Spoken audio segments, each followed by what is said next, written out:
안녕하세요. 뉴스반장입니다. 노영민 전 대통령 비서실장이 4일 국힘당 윤석열 대선 후보 측은 앞에서는 반중 발언을 쏟아냈지만 뒤에서는 몰래 중국 측에 사과성 해명을 하는 등 이중적 플레이를 한 것으로 알고 있다고 말했습니다. 노 전 실장은 이날 BBS 라디오 박경수의 아침저널과의 인터뷰에서 자신이 이런 정황을 파악했다고 밝혔는데, 윤 후보가 지난해 12월 주한미국 상공회의소 간담회에서 한국 국민들, 특히 청년들 대부분은 중국을 싫어한다고 언급하는 등 민감한 발언을 한 뒤 중국 측이 이를 문제 삼을 가능성을 고려해 중국 측에 별도로 해명을 했다는 겁니다. 앞에서 하는 소리 다르고 뒤에서 하는 소리가 다른 이중적 행태를 보여준 건데요. 결국 대통령이 되고 보자는 것 말고는 아무것도 없는 겁니다. 예, 그 사드 추가 배치에 대해서 그 사람들이 지금 잘 모르는 것 같아요. 사드 추가 배치에 대해서 한미 간에 합의된 내용이 있습니다. 이를 2017년 10월 말에 강경화 당시 외교장관이 국회 상임위원회에서 밝힌 바가 있습니다. 네. 그 워딩은 사드 추가 배치는 고려하고 있지 않다는 것입니다. 이게 미국의 공식 입장이라는 거죠? 한미 간에 합의된 공식 입장입니다. 네. 이 입장은 지금까지도 한미 간에 변함이 없습니다. 예, 브룩스 전 주한미군 사령관도 사드 추가 배치가 불필요하다라고 얘기했지 않습니까? 그거는 뭐 언론에 다 보도됐고 네. TV에 다 나왔던 겁니다. 그리고 이 얘기는 브룩스 사령관 개인의 입장이 아닙니다. 네, 그런데 국민의힘이 도대체 무엇을 근거로 해서 이재명 후보의 발언을 거짓이라고 했는지 모르겠어요. 네. 저는 국민의힘이 요즘 하는 말을 보면 뭐 꼭 귀신 들린 사람 같다, 이런 표현을 쓰고 싶고요. 그리고 사드의 군사 전략적, 외교적, 정치적 함의에 대해서 잘 모르는 사람들이 자꾸 왈가왈부하는데, 이 외교라는 것은 정권의 문제가 아니고 국익과 실리의 문제입니다. 네. 한미 동맹은 한반도의 평화 그리고 우리 경제를 지탱하는 핵심 축이고, 또 현재 한미 동맹은 그 어느 때보다도 굳건한 상태거든요.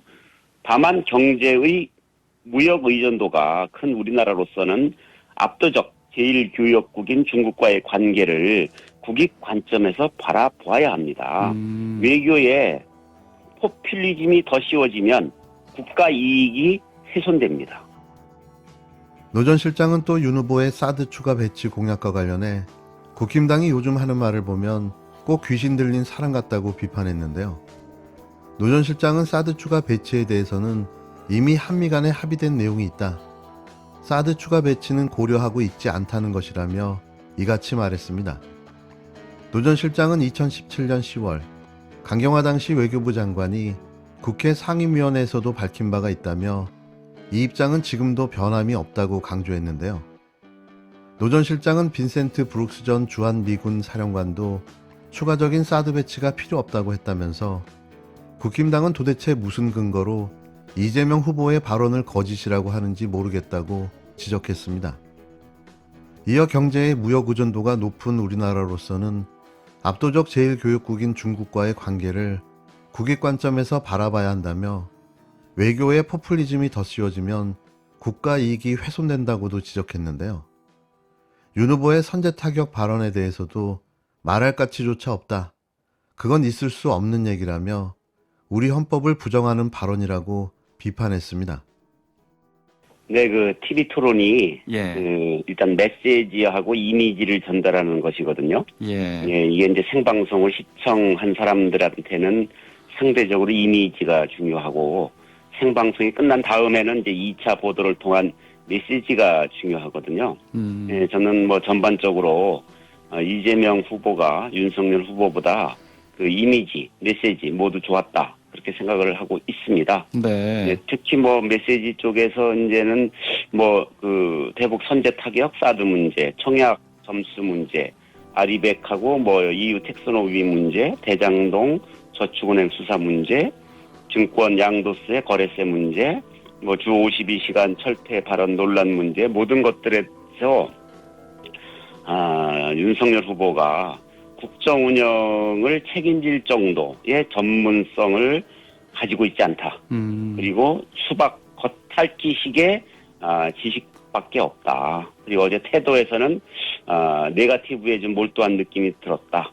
이런 평가를 하고 싶습니다. 한편 노 전 실장은 윤석열 후보가 검찰청장에 임명돼 청와대에 초청받았을 당시 부인 김건희 씨가 비공개 자리에서 7분가량 발언을 했다는 언론 보도와 관련해 초청된 대부분의 배우자들이 소감을 짧게 얘기하는데 당시 김건희 씨는 자신의 이야기를 좀 길게 했다고 떠올렸습니다. 구체적인 언급은 피했지만 그런 사실이 있다는 것을 확인시켜줬는데요. 하는 짓마다 상식을 초월하는 기이한 행동으로 세간의 주목을 받아왔던 겁니다. 그것도 남편이 청와대에서 검찰청장으로 임명되는 날에도 말이죠. 대장동 개발 사업자들의 편의를 봐주고 아들을 통해서 수십억 원을 챙긴 혐의를 받는 곽상도 전 의원이 결국 구속됐습니다. 대장동 개발 사업자들의 편의를 봐주고 아들을 통해 수십억 원을 챙긴 혐의를 받는 곽상도 전 의원이 마침내 구속됐습니다. 법원은 범죄 혐의가 소명됐고 증거를 없앨 우려가 있다고 판단했는데요. 이른바 50억 클럽 의혹에 연루된 인사가 구속된 건 곽 전 의원이 처음으로 검찰로선 다시금 수사 동력을 얻게 됐습니다. 이른바 50억 클럽 인사 가운데 금전관계가 가장 구체적으로 드러난 곽상도 전 의원은 검찰의 1차 영장 청구 당시 혐의가 충분히 소명되지 않아 구속을 면했는데요. 하지만 2달여 만에 결국 구속 신세가 됐습니다. 법원은 주요 범죄 혐의가 소명되고 증거인멸에 염려가 있다며 구속영장을 발부했는데요. 곽 전 의원은 대장동 사업 공모 당시 하나은행 측에 영향력을 행사해 화천대유와 컨소시엄을 성사시키고 그 대가로 아들을 통해 50억 원을 챙긴 알선 수재 혐의를 받고 있습니다. 검찰은 여기에 뇌물과 정치자금법 위반 혐의를 추가했는데요. 곽 전 의원이 20대 국회의원 시절 대장동 사업과 관련한 다양한 편의를 제공했다는 게 검찰 판단입니다.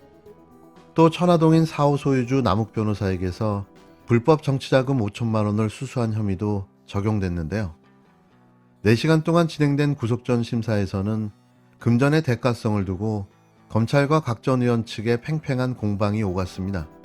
법정에서 검찰은 녹취록과 일부 진술을 증거로 제시한 데 이어 곽 전 의원이 국회 상임위원회와 당 부동산 특위위원으로 활동하면서 직무와 관련된 대가성 금품을 받았다고 주장했고 곽 전 의원 측은 강하게 반박한 것으로 전해졌는데요. 1차 구속심사 당시 알선 상대를 특정하지 못해 부실수사라는 뼈아픈 지적까지 받았던 검찰은 2달 가까이 보강 수사를 벌인 끝에 결국 곽 전 의원의 신병을 확보했습니다.